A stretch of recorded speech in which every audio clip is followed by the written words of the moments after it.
Hey now, cats, we're back again this week on the Balls from Ellwood show, and a lot of you, actually all 6 of you, might wonder, where have you been? I have to say, well, frankly, we needed a break. We've been busy AF. Yeah, we really have. I mean, what have we been busy doing, Xtina? Well, we're planning a wedding, our wedding, so, there's that.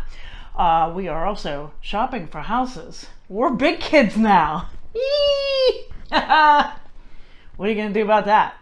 Look out, world. That's, aside from working, 40 hours a week every day of our freaking lives, what it feels like, trying to upkeep a place, trying to do normal life things, it's just, whoo, cuckoo. Yeah. Absolutely. But anyway, I mean, we're back. We're ready to rock and roll.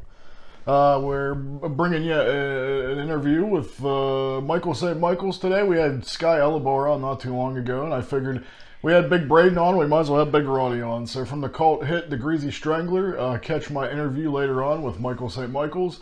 We have a lot of ground to cover, Xtina. We might as well get right into it because we've been gone a long time, and we have a lot to talk about. So I'm going to dig right in.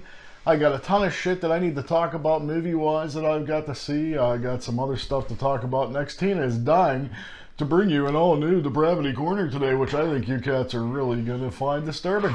So, first thing I want to talk about, I had a ticket for the Fantasia Film Festival for one specific reason this year. I got to see my real dad, Lloyd Kaufman's opus, hashtag Shakespeare Shitstorm. And I have to say, as a fan, as a Troma fan, and as a fan of Lloyd my whole life, this is their most ambitious effort.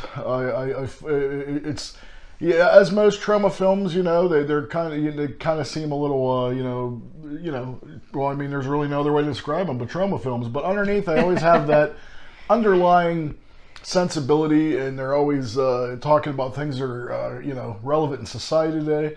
This takes on big pharma. This takes on the opioid epidemic. It takes on, all the different things going on in the world. It takes on, the division of, society nowadays. So, I mean, it's taken on a lot of heavy stuff, and it's actually, making light of it. So, I mean, it's incredible. I've highly check it out when it comes out. I was happy to score a ticket just to see a sneak preview. So, I love the cats. I can't wait for it to come out. I've talked to Lloyd personally, and we're trying, he's trying to bring it to drive-ins all over the country, being that the movie theaters aren't open. But, if you get a chance, check it out. I give it my highest seal of approval, cats. I loved it. But moving on to other things, 80s nostalgia has been kind of pretty big lately, like with Cobra Kai, we've been telling people for years to watch it, and nobody listens to us. Yeah, now all of a sudden it's a big deal. That's cool. But, again, one thing I could say is I always often find when they try to like reboot things from our generation, never really quite works. They can never really recapture lightning in a bottle twice, but I have to say, with the new Bill and Ted movie, Bill and Ted Face the Music, they did a pretty good job of recapturing lightning in a bottle twice. I got, I think they did a pretty good job. I felt, I got that 80s kind of feel to it. It was that 80s goofy sensibility like the other two movies. They did a pretty good job, I have to say. I mean, it's a little uneven at times, sure, but I mean, for making a movie 30 years later, they did a pretty good job. And I have to say, Samara Weaving and the chick from, what was the chick from, what's the show on Netflix with the autistic kid? Atypical. Atypical, as them Sister. playing their daughters. She's great, yeah. I think they probably should have utilized them a little more. I thought they were pretty strong, and they were pretty funny, and they could have got a little more time. But that's really my only beef with it. Other than that, I thought it was really enjoyable.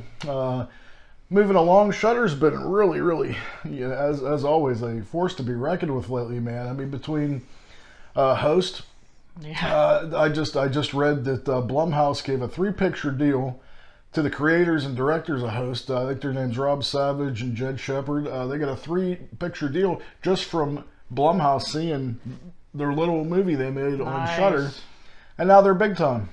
So I mean, I love seeing the little guy. I love seeing that that little underdog story, and then now they're overnight they're like a big deal. So I mean, that's great. Pretty awesome. I watched a Shudder exclusive recently called Random Acts of Violence.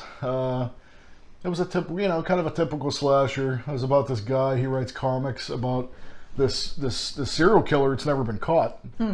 So as he goes on, the serial killer catches on and starts killing people like from scenes of his comic. And, Oh, no. And like toying with them. And it was pretty cool. Again, it's kind of an uneven thing. It's an adequate time waster. The premise is probably, it sounds a lot cooler than it's actually executed. Not a terrible film though, but I mean, it wasn't great. So I mean, it's a rainy day, you've already watched everything in your entire collection, you have nothing else to do, it's worth it. But other than that, I will tell you about something cool that I did see on Shudder. A little movie called The Pool. It's been getting a lot of buzz, and I actually put it off because I kind of thought the premise was a little ridiculous. It looked pretty cheesy, yeah. Yeah, like I'm like It did look like it'd be cheesy. Yeah, the premise was kind of ridiculous. I mean, this guy falls in the pool, and then an alligator's in there, and I'm like, how the fuck is that going to happen? That seems exactly. That seems very unlikely. Like just by chance. But the way it's done, it's feasible. Like, and when I watched it, I'm like, oh, okay. Well, okay, I guess that could possibly happen. So, it wasn't ridiculous like I thought. It was a lot of like on the edge of your seat suspense. Oh yeah, and I have to say, I wasn't like expecting such an intense film out of such a kind of a ridiculous concept. Right. Like, yeah, I didn't watch it. I mean, it was on, and I was kind of like running around the house doing different things, and I sat down for a few minutes, and he's on the edge of his seat watching this, and then I see a dog. And then once you see a dog in a horror movie, nothing good can happen. So if you are a lover of dogs, please do not watch this movie.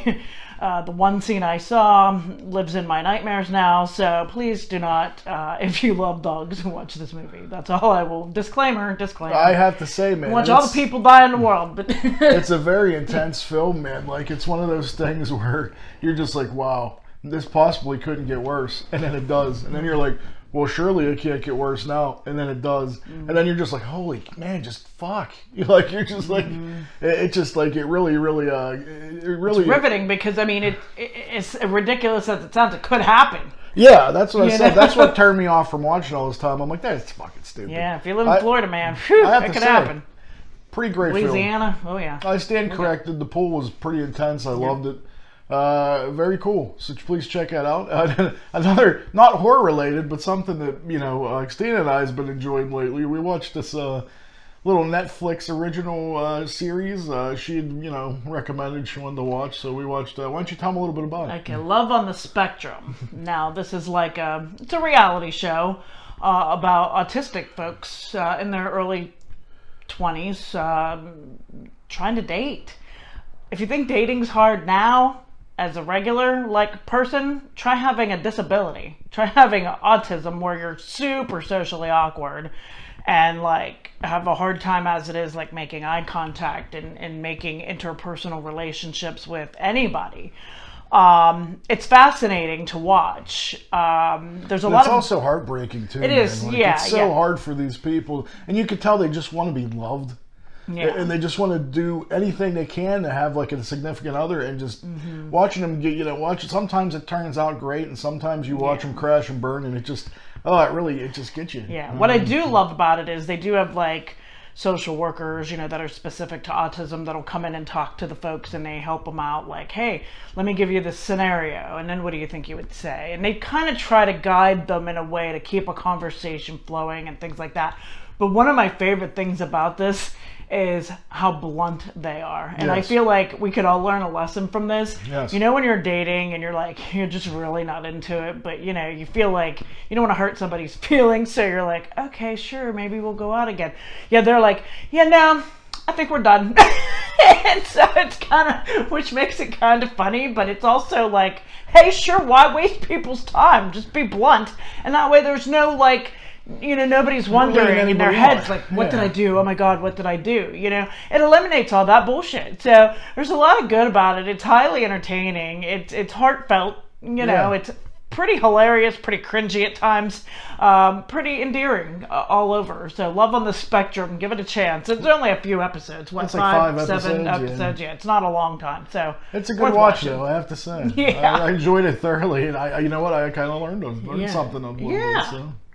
One thing I will tell you, I'm not even going to waste a lot of time on it. Here's my review. I fucking love The Boys Season 1. As you know, I talked about it, last season. Boys Season 2 takes everything you loved about the first season and just amplifies it by 20, man. I'm not going to waste the time with even getting into a deep review. If you love the first season, this is a no-brainer, man. It's fucking awesome. It's way better than the first season. I didn't even think it was possible. Carl Urban is my man crush. I mean, seriously. Well, if you don't know what The Boys is about, can you give like a slight synopsis? It's something to do with superheroes. Well, sure. If you haven't seen any of it, I recommend it. I mean, I was coming into this to a time where I'm burned out on superhero stuff, which it's easy to do in this day and age with all DC, Marvel. They put out 40 fucking movies a week, so it's like. I was already burnt out, and this is how good it was. It still sucked me in. Yeah. It's about a group called the Seven, and they're almost like the Avengers. They're like 7 superheroes, and they govern the world and they take care of crime. But it turns out most of them are all really shitty people, and they do really shitty things. And it focuses on this girl that first joins the Seven, and you get to see just how horrible they all are. And so anyway, there's this guy, and there's one dude, he's like the Flash almost, but he ends up accidentally killing the dude's girlfriend. So he wants revenge. So he ends up hooking up with Carl Urban and his other buddies, the boys, and they decide to start this group to kill the superheroes. Ooh, okay. See, that's interesting. Yeah, so then I didn't know what it was about. So like, so then they're they all have reasons why they want to kill the superheroes. They want revenge. They've all done them wrong in some way. Okay. So now they're on this hell-bent vendetta to kill the supes. So, which when you see them, they kind of deserve it because they're all real assholes. Yeah. So it's like, and it was based on a graphic novel, very popular one. It's really good. This new season's great. And if you want to know what happened in the gaps between season 1 and season 2, they actually made a short film called Butcher, if you punch it up on YouTube, I watched. And that fills in any questions you may have between the past 2 seasons. So cool. Highly check it out. I loved it. I haven't met anybody who hasn't loved it yet. So, I mean, check it out, cats. I loved it. Other than that, I have a couple movies I am looking forward to. We watched some trailers, too. If you're familiar with Ozark, you know Ozark Mark. We watched a trailer for a movie called Alone. It's like a survival thing, and he's a psycho, like stalking this lady out on a road trip. I'm looking forward to watching that. We should have a review for that soon. I plan on checking that out soon. Watched a trailer from the guy that made Happy Death Day 1 and 2. It looks interesting. It's called Freaky. Vince Vaughn's a serial killer, and then this chick in high school, she's kind of like the prom queen, and they somehow end up swapping bodies. So then she has to stop, Vince Vaughn and her body from killing off all her friends because he's just having a field day, like slicing and dicing up all her friends. So basically, this is the horror version of Freaky Friday. Yes, exactly. I don't know. I wonder if that's why it's called Freaky. Yeah, I bet you seem heavily influenced. Yeah, I couldn't put that better. But I mean, it looks interestingly goofy. So I mean, we'll see how that goes. I'm going to check that out. Other than that, I just have to say I'm excited because on October 6th, there's an all-new Scooby-Doo movie. I love Scooby-Doo. With Elvira and Bill Nye the Science Guy as the ghosts, and they're trying to help the Scooby-Doo gang save Halloween. Nice. So that comes out on DVD and digital October 6th. It's called Happy Halloween Scooby-Doo. I'll be checking it out just for that reason. And if you never watched the Scoob movie, that's excellent. Worth checking out very too. Good. That'd be a good companion piece. You can watch them back to back. Yeah. But other than that, as you can see, I'm showing off my new Tales from the Dark Side collection from Fright Rag shirts. I got the collection. As you know, I love Tales from the Dark Side. I got a scoop from somebody, and I don't know if it's true or not. Let's just say it's a rumor right now. But I talked to somebody who actually knows Tom Savini, allegedly. Allegedly, they're working on bringing back Tales from the Dark Side since Creepshow on Shudder was so popular. Hope it's true. As of now, let's just say it's a rumor, but that's something I've heard. I would love that. I'm a big fan, as you know. Other than that, Balls has been spending a lot of time reliving his 90s with Tony Hawk Pro Skater 1 and 2 Remastered. They brought it out. It's bigger, badder, better. It's everything that you remember having fun with. It's one of the best games ever made, in my opinion, and I've been having tons of fun with that. So, I mean, I'm caught up now. Let's get to Xtina and her Depravity Corner. You know her. You love her. Xtina, can you tell us a fucked up story this week that's going to blow our tits off? Oh, boy, can I ever. So, Balls, have you ever been driving down the road and someone, tries to jump in your car with a gun and take it over and take you hostage? Not this week. Okay, well, apparently this has happened to several people in Tennessee this week. What? Yeah, this dude decided to go on a crazy-ass rampage from St. Louis, Missouri to Nashville, Tennessee. Not exactly close. Hundreds of miles, we'll say. And he kept trying to steal cars. And, it wasn't going well for him, so he kept moving along.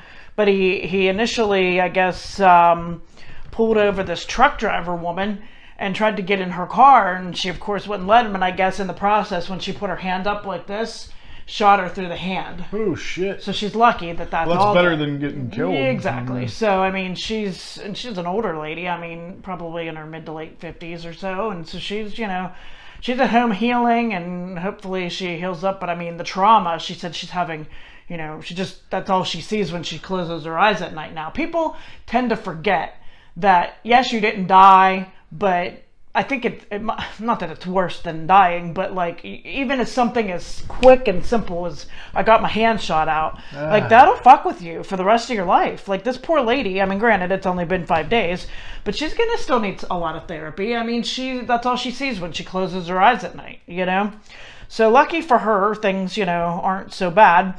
Apparently he had buddies in the car with him that he was on this rampage with, and they got on his nerves, so he shot them. One of them got killed, and the other one got shot. I guess he's in the hospital, from my understanding. But the biggest and saddest and worst part of this whole thing is this young married couple, Jordan and Eileen Stevens. They were on their way to church, like high school sweethearts. They're like in their 20s, starting their family. Beautiful couple, been together forever, kind of thing. Finally starting a family. She's pregnant with their first child, and he basically kidnaps them, jumps in their car, carjacks them, drives them off to the woods. And I mean, the dude's like begging him, like, please don't hurt my wife and baby, please don't hurt my wife and baby. And I guess lucky for them, this criminal had like maybe itsy bitsy heart, a little itsy bitsy heart. Like the Grinch. I guess so. Yeah, his heart grew 10 times that day, and he did not hurt the wife and the child. However, he did kill her husband in front of her. What the fuck? And threw him out into the woods and rolled his body over the woods, and then took off in their car that he stole at a high rate of speed, of course, and ended up tumbling out of control while he was on this high rate of speed. Luckily, she was not injured in this accident, nor was the baby. Praise the Lord. And he then, when police approached, shot and killed himself. Amen. Best outcome that could have happened. However, could he just not have done that in the beginning of all this to like avoid all this bullshit?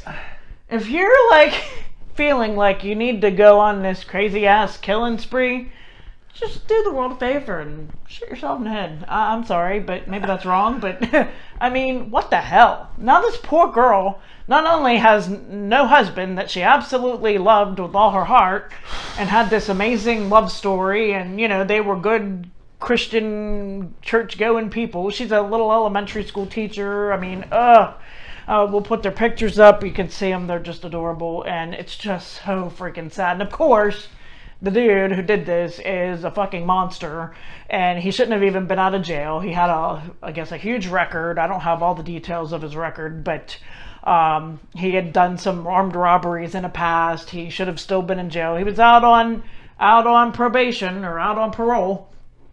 This is the kind of shit that happens. They don't learn. Like, what is the criminal justice system actually doing? Like, I guess some people just aren't rehabable, which I understand that. I don't believe anybody is. But don't let them out. Don't let them out. Oh, so terrible. So we'll put up this wackadoo's picture because he's a wackadoo for sure. Was he on drugs? I would imagine so. I would hope so. Because, like, what else could be done? I mean, if you here, I want to get a Ball's reaction to this dude's picture, because that's always a amusing thing. Did I get a snapshot of him? Oh, come on, I thought I did. I mean, not that that's even an excuse. I mean, that's no excuse, but at least that makes sense. Here you go. Here's our boy. He looks like showing off from Mary Gordy's The Last Dragon. Look at this motherfucker. Yeah. So we definitely got to put a picture of this guy. Oh yeah. He's wow. But yeah, I would imagine he was on a lot of drugs. But yeah, it's a shame. You know, it's a damn shame. I mean, never should have happened. Criminal justice system failing again at its finest. I'm noticing a pattern here. Yeah. I mean, I get it. Like, it's such a struggle because you can't keep everybody in jail. And okay, so he did some armed robbery. I mean, I get it. He hadn't killed anybody yet, so I guess we got to let him go. I guess he was saving it for this. Right. I mean, it is kind of a rock and a hard place kind of thing. I get that because then taxpayers are paying money on these freaking criminals, and then, you know, I get it, but gosh, there's got to be something. Like, you can't patrol everybody, and you can't, you know, keep everybody from doing bad things, but at the same time, I almost feel like you need a private investigator, like, on top of certain people, and this apparently should have been one of them. You know, I don't know what the world is, but man, if 2020 couldn't get any weirder, this just might have done it. But yeah, be careful. I mean, talk about a totally random act of violence. Like, you never know, and you don't expect that sort of thing either at like 9 a.m. on a Sunday when you're heading to church. Yeah, you know, seriously. Like, that's wacky. So I don't know. I feel bad for the folks. I'll try to put up the GoFundMe for the wife and the baby. You can go on her registry and buy her baby a gift. It's so cute that they're doing that. But, you know, again, doesn't bring her husband back. But, you know, I'm sure it'll help a bit. So that is that. Sorry to bum you out. But just be careful out there. Always lock your doors. And I'm guilty of this too. You know, I tend to not think about it. Luckily, a lot of the newer cars, the doors lock automatically for you. But again, dude had a gun. So, I mean, even if you do keep your doors locked, that lady put her hand up and got shot in the hand. So, I mean, just... Yeah, but she survived. She did survive. So, I guess I'll survive without a hand. So, that's the moral of the story, folks. The world is a mad, mad place. It sure is. And you had mentioned about how 2020 can't get worse. There's some reasons why it got worse I forgot to mention before your Depravity. If you were looking forward to the new Candyman movie, that's got delayed till there's not even a date now. And, you know, if you ever wanted to see the new Ghostbusters, you might as well forget it. That's, you know, that's canceled. What, March 2021 is canceled now too? It's canceled until indefinitely. So. Oh my God. Well, because they don't want to Sony. make their money, which I get, but... Thanks, Sony. So, you know, if you wanted, you said 2020 can't get worse. For me, it just did. So Yeah. I just wanted to mention that. And since you're bumming people out, I'm going to bum my movie people out too. So, but I'll tell you something that hopefully won't bum you out is my interview with the greats Michael St. Michael. So, Yay! It's a hoot. Check that out, You're gonna cats. He's a hell of a dude, man. A super nice guy. Super happy I got to talk with him. So check it out, cats, and we will see you next week. Hey now, cats, we're back again this week on the Balls from Ellwood show, and this week we have a man who is near and dear to my heart, the man, the myth, the legend, Michael St. Michael. As you'll know him, a video dead, the Greasy Strangler, his Big Ronnie, which you know I love, and countless others. I love this motherfucker, man. How you doing? It's a pleasure to have you, sir. I'm great. Thank you for having me. I love my fans, and you're obviously one of them. Oh, So, I had Scott on not too long ago. Man, was he fucking cool too, man. You guys are just amazing. But I wanted to ask you, I mean, I'm a huge fan, as I said, of the Greasy Strangler. But before we get to that, I kind of wanted to talk to you a little bit about you, like your life growing up. Like, where'd you grow up at? How was your childhood? I was an itinerant child. I was born in New York. We moved to Mexico when I was about four months old, I think. Oh. My father didn't think we were doing well in World War II and wanted us out of the country. I came back, and then I lived either in New York or California, depending on what time of year it was. I got drafted. I was in the Army. I got out of the Army. I learned how to drink while I was in the Army, so I hear people I say was heavily into that years. I even became a rented drunk, or bartender, as most people call them, just to keep up my end of it. I became a hairdresser, I have although talked to you about that. Is that true? I read that you became a jet. What was it? The quote unquote jet-setting hairdresser to the world's elite. well, I did do hair shows. I was rated in the top 10% internationally as a hair cutter. Dang. I was quite successful at it, and I How, probably how does one become? I got How does one get into that? that took care of the money. How does one become a hairdresser, though? Like, is that something that you wanted to do? I mean, did you want to be an actor or a hairdresser? How did all these come to fruition? I'm dying to know. Well, I became a hairdresser because of all the women. I figured, and it turned out I was right. It's a great place to get laid. So you got a lot of trim from doing some hair, right? Yeah, it was very good, except when you tried to have a relationship and nobody would believe you were monogamous. But, so that's kind of a problem. And then I was in some kind of traumatic incident that caused me to leave in a hurry. And as I was going to Nova Scotia to be a fisherman, knowing that I don't eat fish, can't stand the stuff, and nobody would look for me there. But I got as far as San Francisco and found out it was cool. I could come home, and I decided, nah, my life sucks. I'm not coming home. I got a job as a PA through a friend of mine on Return of the Black Stallion. And I decided that I really liked working in film, because by now I've been doing hair for 20 something years, and it was getting boring.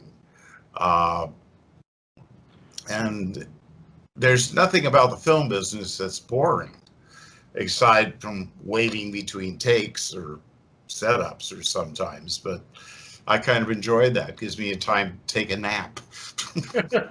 Hey, let me go back to hairdressing just real quick. I had a couple more questions. Have you ever did anybody that's famous as hair? Which I'm assuming you would be, because you'd be in Hollywood for so long, right?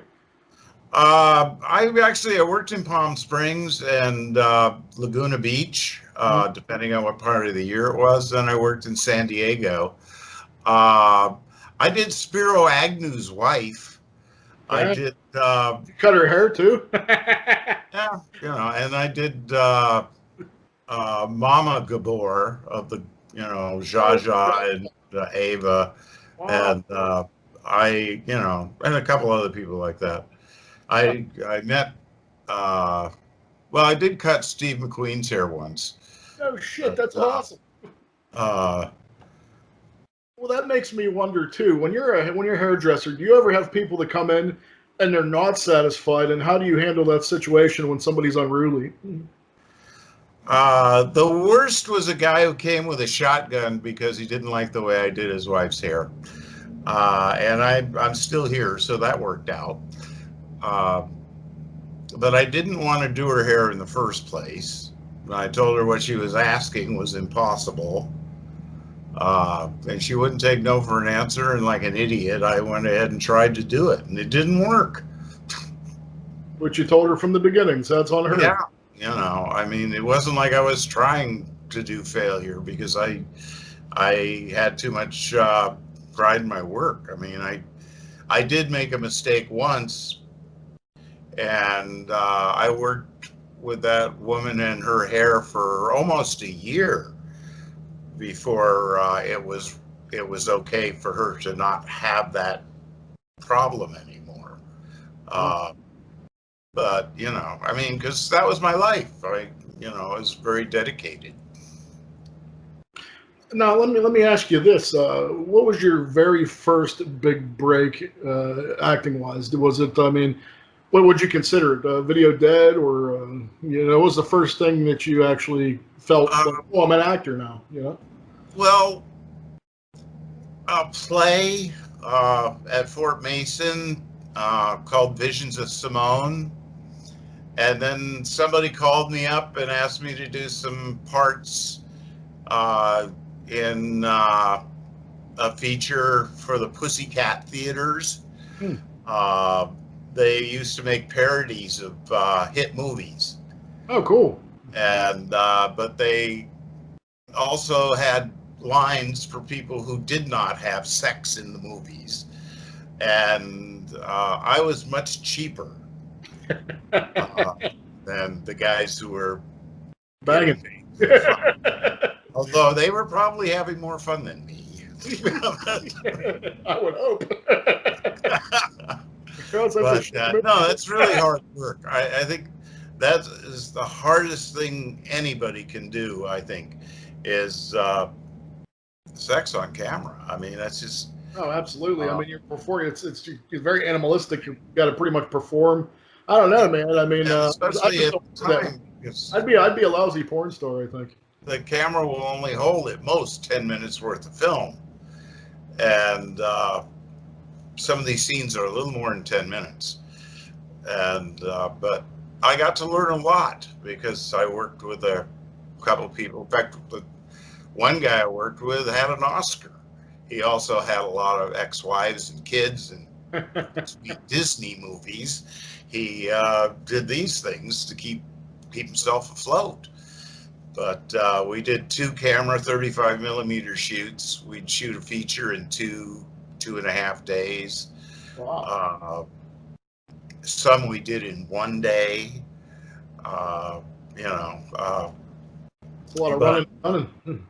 Yeah, and at first, I mean, my first job was a PA at Zoetrope, and I thought you needed an army to make a movie. Oh. And suddenly I'm finding out that, 20 people, cast and crew. Yeah, you see a lot of indies like that. They're cranking out good stuff, and it's like a shoestring crew, like you're saying. So I mean, you don't need a big crew to make a great film anymore. But I want to ask you. Let's get a little bit into. With it when you have sufficient funds. I know. Video Dead. I worked 2 weeks on that. First is the first guy who gets killed, and then the guy who was playing Jack the Zombie died, and I was the same height, so they made me the new Jack the Zombie, which I actually had more fun with. That's cool. My favorite scene in the movie was me being very un-zombie-like, threatening the hostess who's feeding us chili. I love hearing these stories, man. It's great. You know, what's your fondest memory about working on Video Dead? The people. I ran into them on and off for years on sets. I know when Greasy Strangler came out, I tried to get a hold of Robert Scott, but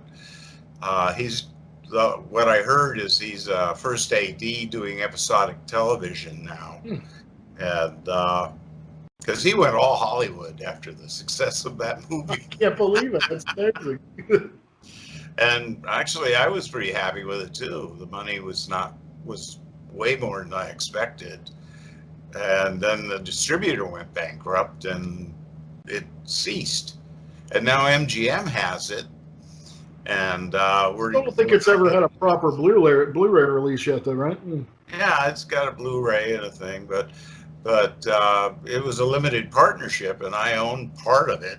And I wish I could find that damn contract. I got a lawyer who will at least write a letter for me. Well, you had mentioned Greasy Strangler. Let's get into that. How'd you end up in that film? It's such an amazing.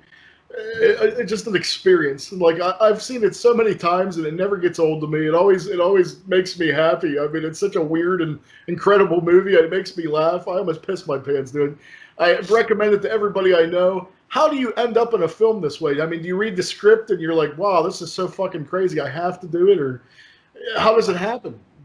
I read for Jim Hosking about a year earlier for another film, and I had a call back, and that was it.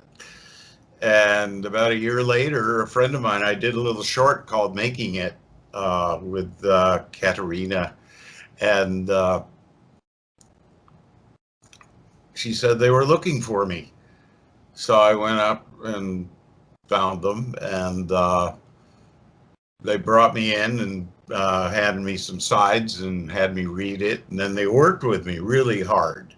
It was the only time I've ever had casting directors actually really work to get what they thought I should be doing.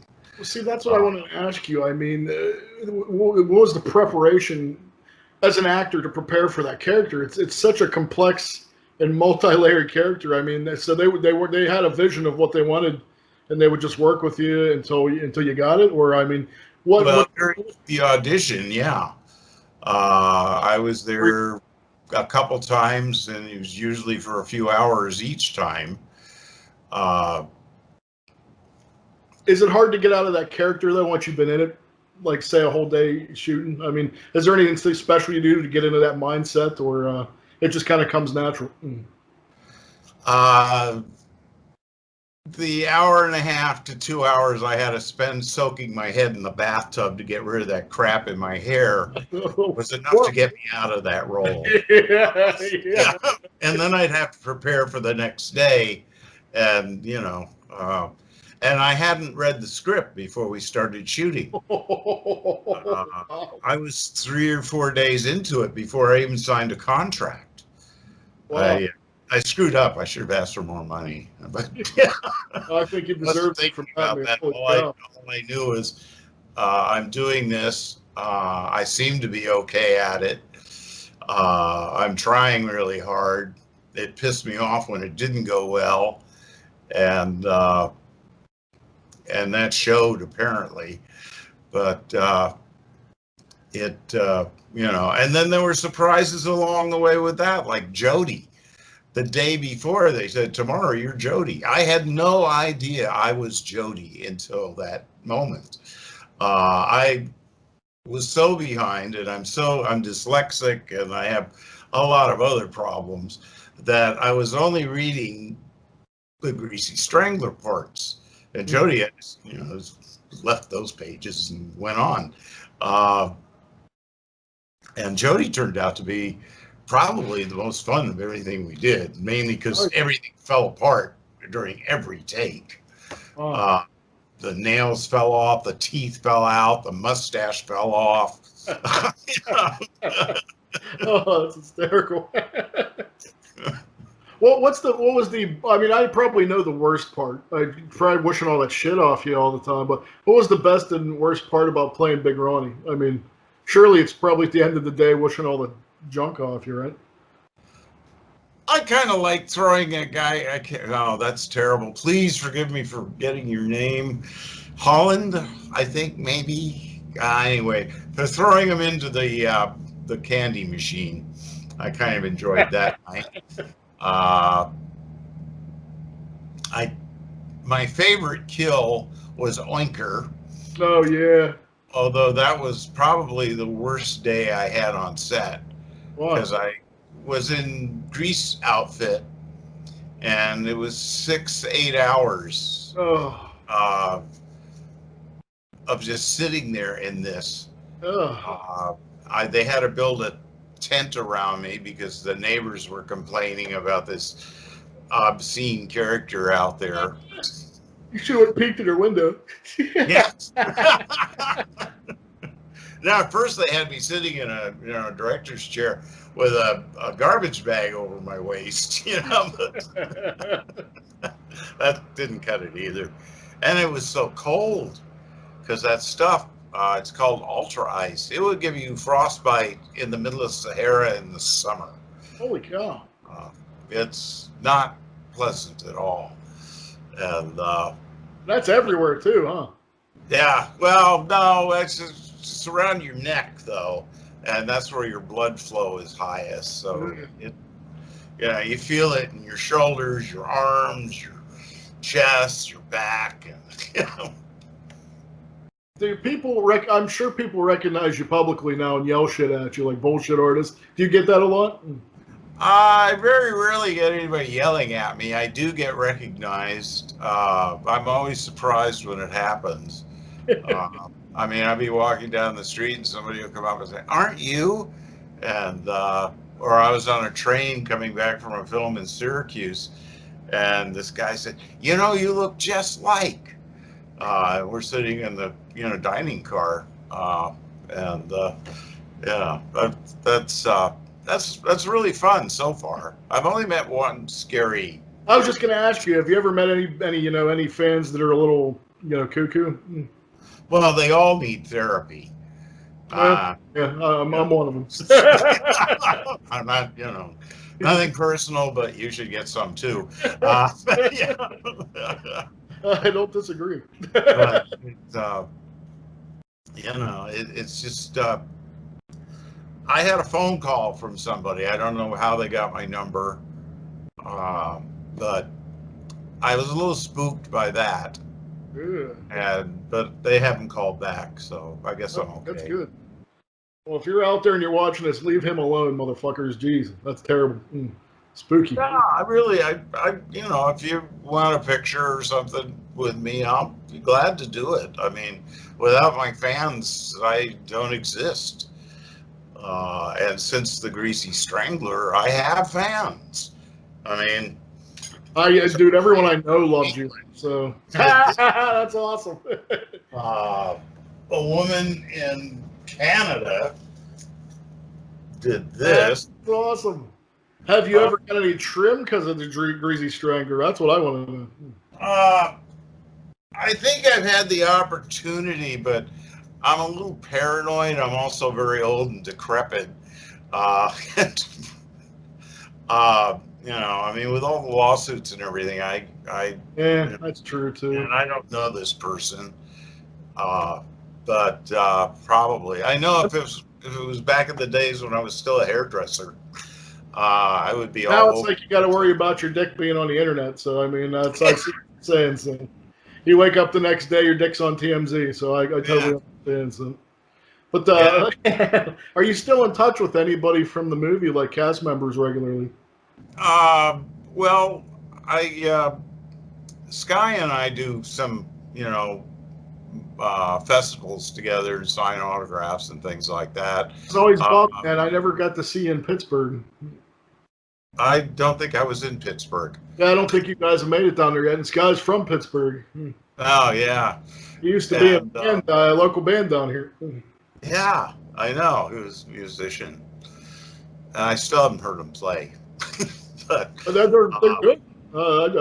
They used to come around here all the time when I was younger. And I was like, I couldn't believe it. I was like, holy cow, I've been in the same bar way before I even liked you in this movie, man. I've seen you a million times. It's crazy how things come, full circle. But that's great. That's good. He's such a cool dude, man. I have to say. In fact, he me.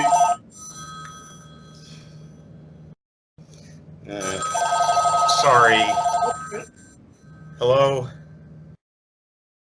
Yes.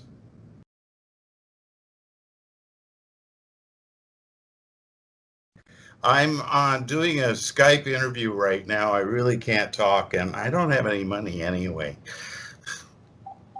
They want me to give money to the cops. Oh, geez. And speaking as an ex-professional defendant, I really feel sorry for them. They've got a tough job. I've done ride-alongs with cops. That's a thankless job if I ever seen one, man. It is, It's one of those things where you're damned if you do. You're damned if you don't. And there's a few out there who are just real motherfuckers. See, that's what fucks everything up for the good cop. Shit. a few bad cops fuck everything up for all the people that actually have integrity and do their job, and they're, yeah. I feel bad for cops, to be honest with you. There's also some police departments that are all bad. Yeah, I don't think all cops are bad. I know here in Los Angeles, until the Democratic Convention a few years ago, that's the first time they didn't kill somebody at a mass thing like that in the entire time I've been around here. And I've been in California since '52. How has it changed over the years? Or has it? Oh, yeah. Are you kidding? Where I used to live used to be flower farms. And, this area has 3 growing seasons a year. And it's it was some of the best farmland in the country, because there was some water supply and the soil was all right.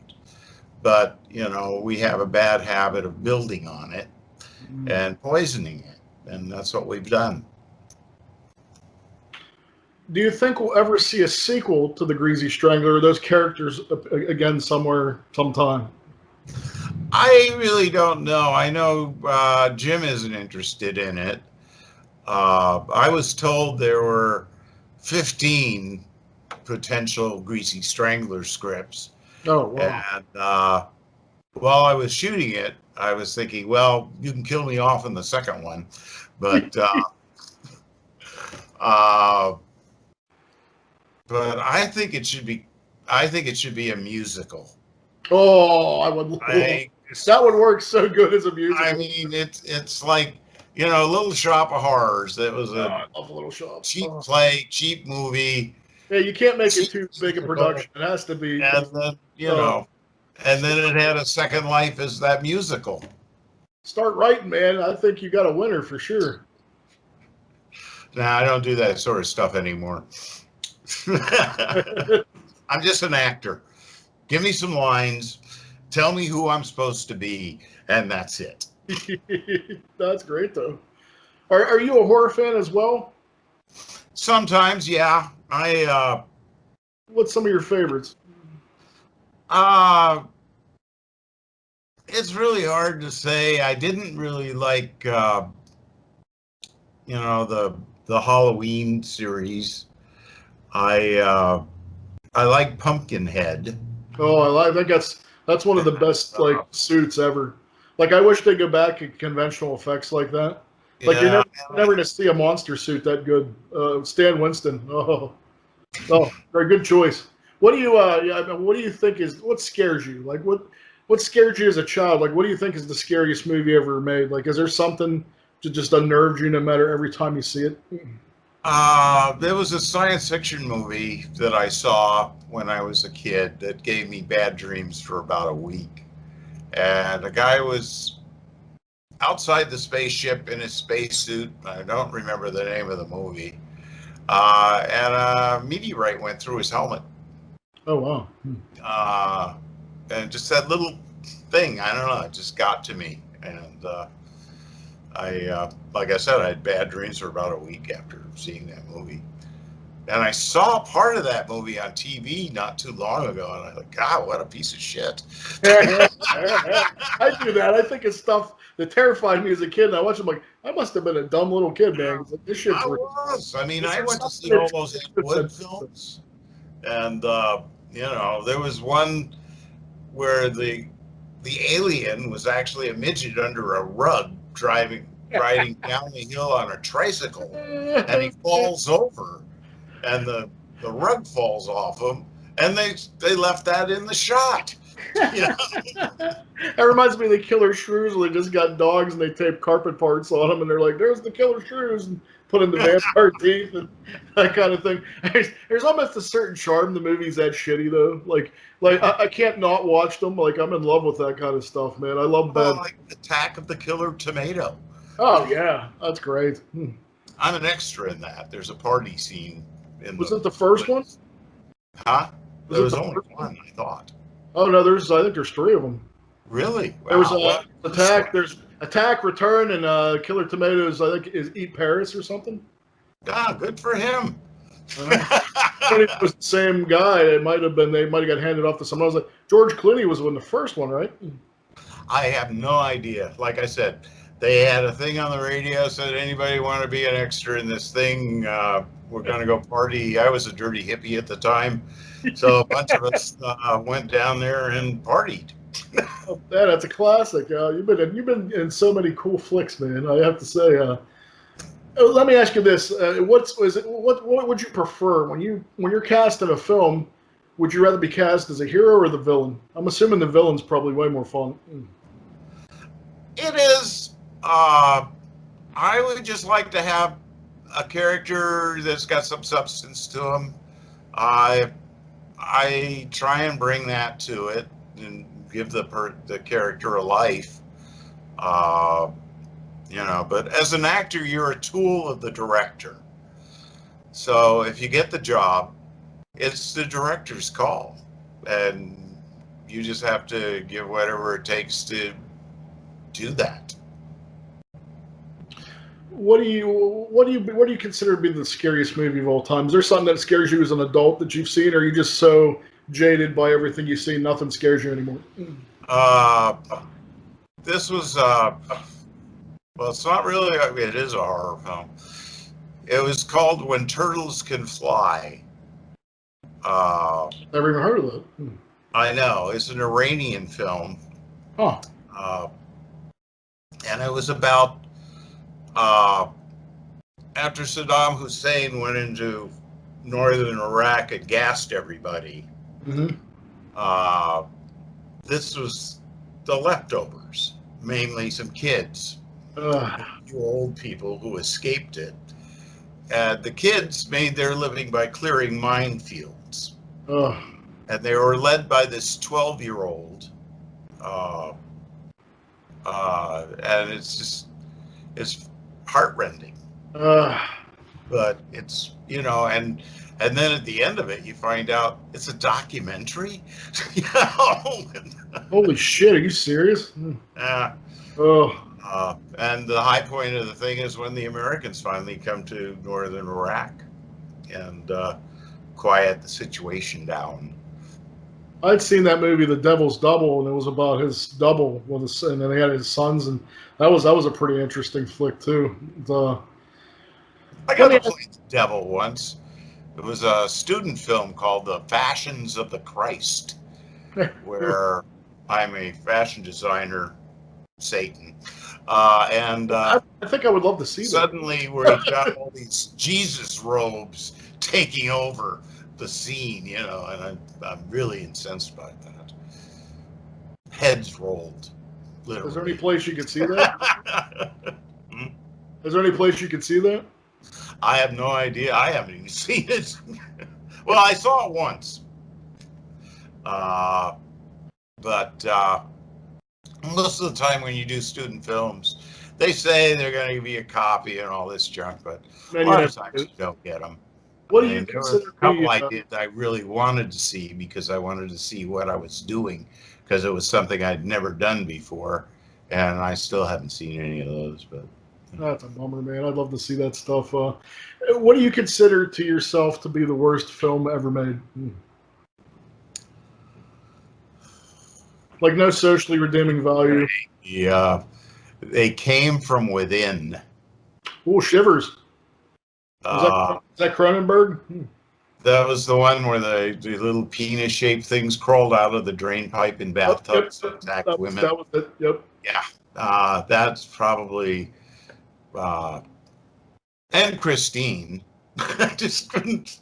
That was the first movie I ever walked out on in my life, and probably the only one I ever walked out on. Wow.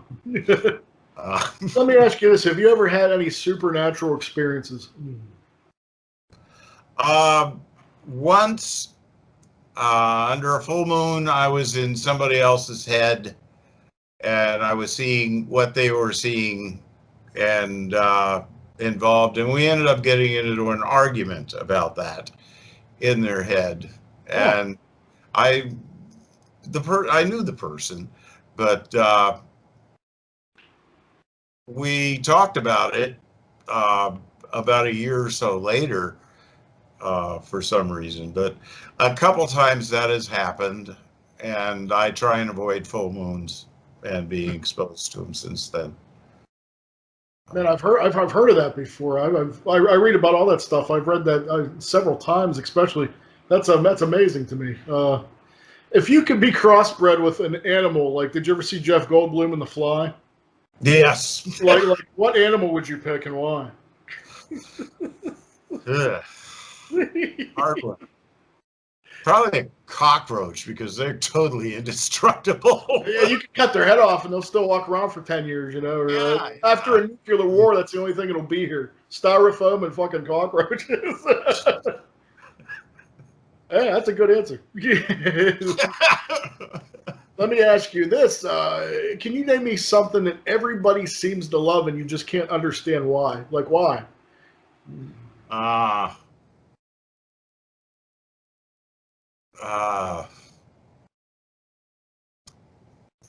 the top of my head, everything comes into my head as political, and I don't even want to talk about that. God, I can't think. I'm sure I know where you're going with that anyway, and I feel the same way. That's beside the point, you know. I mean, it's just go vote. Please. Well, you know what? Let me ask you this one then. This might be better for you. What's the scariest dream you've ever had? Me dying and having an argument with death about it. Oh, geez, that is fucking scary. Who won, if you don't mind me asking? I'm still here.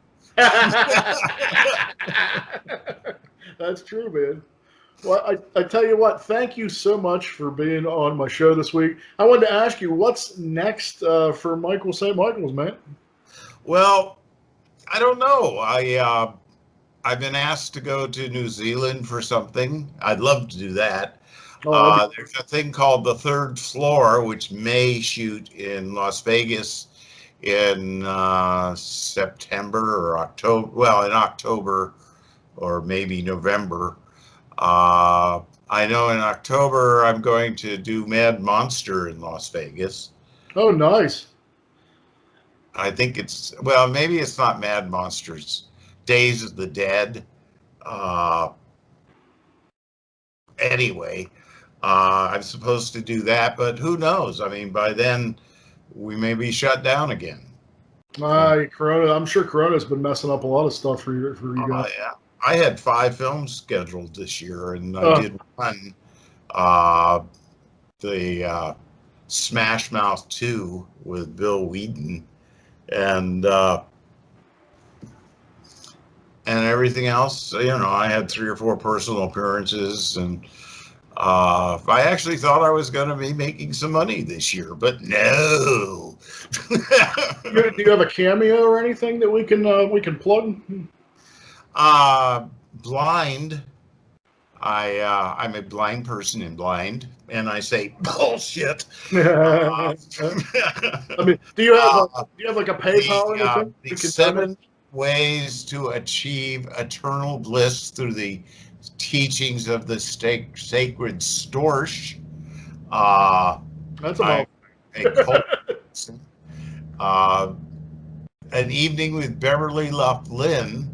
I'm the voice of a cartoon on a TV in the background during some scene in that movie. Oh.